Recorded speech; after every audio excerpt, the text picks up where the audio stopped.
So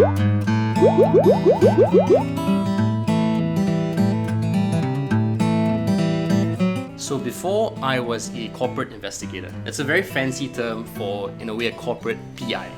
So if you think about a PI in a conventional sense, you're chasing after people who might be cheating on their partners or whatnot, trying to speak to people, understand how they behave, how they interact, what their reputations are like.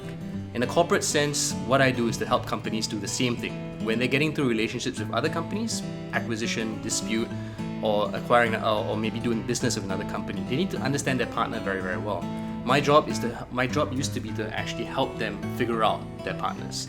And we do that by speaking to people around them, their business partners, employees, former employees as well.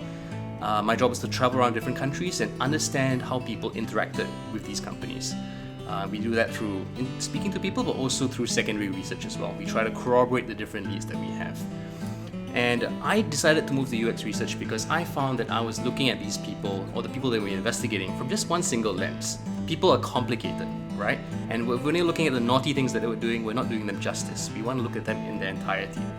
And I moved to UX research because I was able to do that, actually. So I now work with projects where I interview foreign workers, I interview artists, trying to understand how they see the world, how they interact with different products and services, and basically create something through the research or through the interviews that I do with them that actually helps serve their needs.